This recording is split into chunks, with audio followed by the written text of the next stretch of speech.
it going, people? Welcome back to the channel. It is that time, it is finally here. Welcome to DVD's Daily World Cup Thoughts.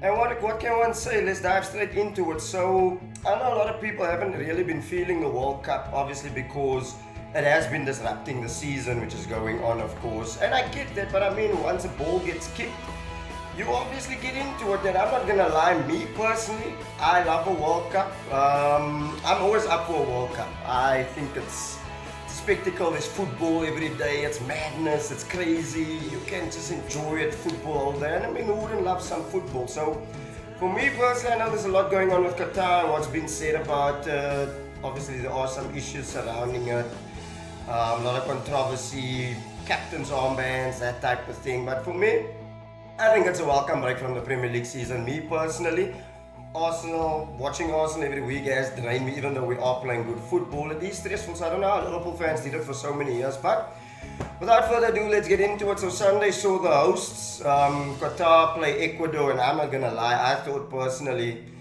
you'd be hard pressed to find a team worse than Qatar. But then again, up popped Iran yesterday, and Iran said, hold my juice. Let's rather call it juice because for obvious reasons why we are going there instead of saying all the obvious thing which I love the most right now. But then look, the less I have to say about Qatar, Ecuador, the better. For me personally, my World Cup started yesterday.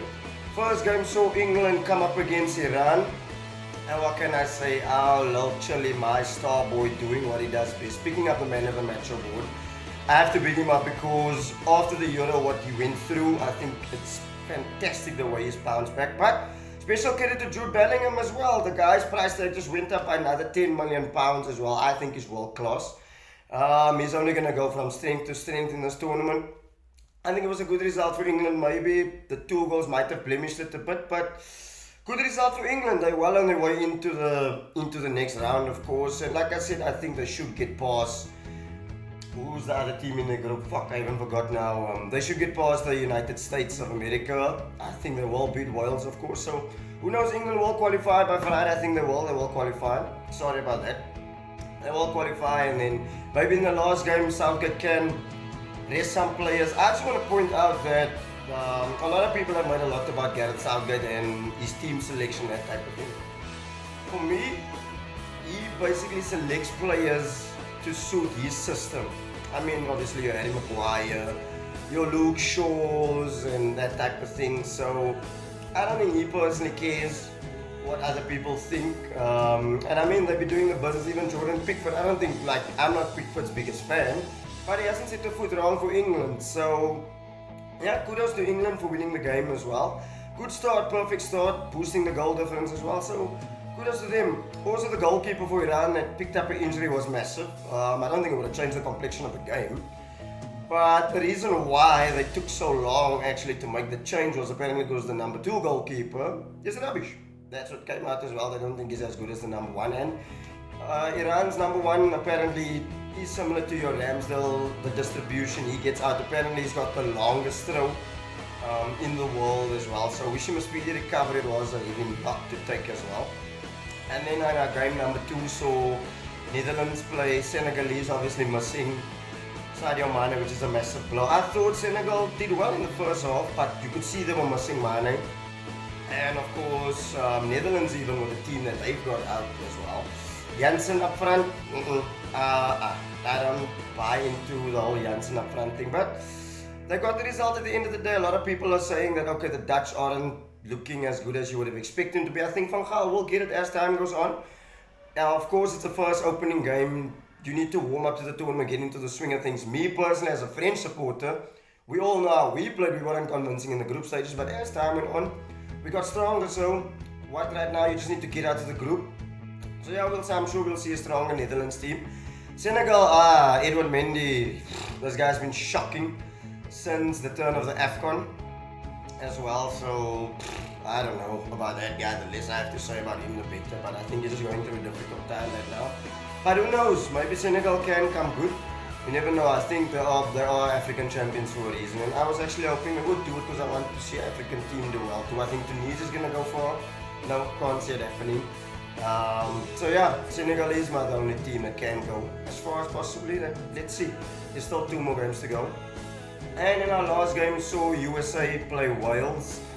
Gareth Wales saving them again. I thought the USA did well in the beginning. They dominated Wales.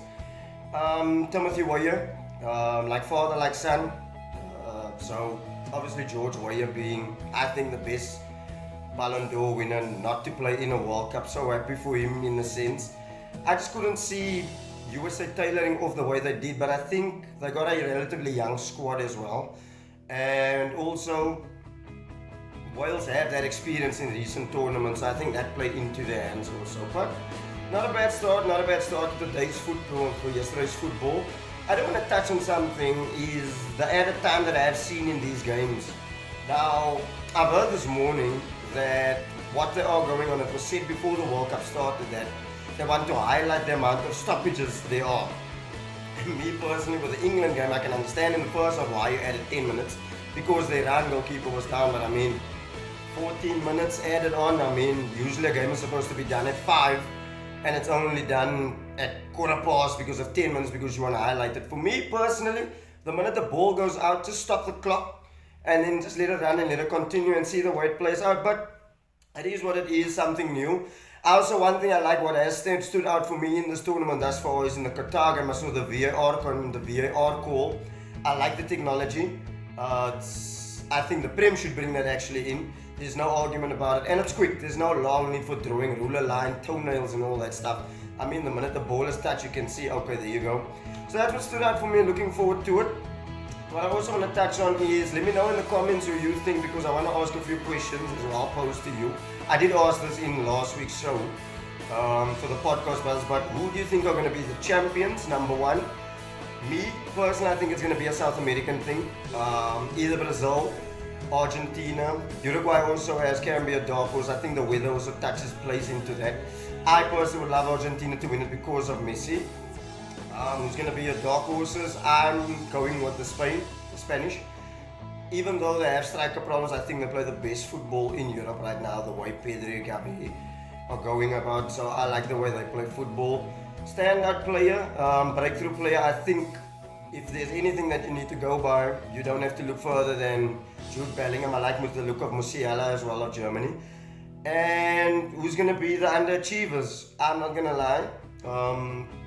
I think France are in trouble. With Varane being out, with Kante, with Pogba, with Benzema as well, which is a telling thing. But hopefully our depth will come through the fact that we still have players out. They're still coming. Hopefully they can prove me wrong. And of course, the top goal scorer, who do you see being top goal scorer? I'm torn between Mbappe and Neymar. But I think I'm going to go with Mbappe because he's simply going to be the main man, and I think he enjoys playing next to Giroud. But like I said, let me know. Let me know your thoughts in the comments. Like I said, I am going to be bringing you this content daily. Today's football looks like it's going to be exciting as well. Argentina, I can see romping Saudi Arabia. And of course, my team, the champions, play tonight also. Looking forward to that. Let's see how it goes. Maybe they can prove me wrong. But yeah, let me know what you think. Let me know your thoughts in the comments, and I will see you tomorrow. Like I said, you know what to do. Like this video, slap a like on the video. It does boost the channel massively. If you are new to the channel, you want to see more content like this, let me know what you want me to do for tomorrow's show and even later on during the week. Let me know. Like I said, leave your thoughts in the comment section below. I will definitely bring it up in the next show. Like, share, subscribe. It's DVD and enjoy the football. I will see you tomorrow morning, same time, same place. You know where to find me. We are out of here. I'm out of here. Bless.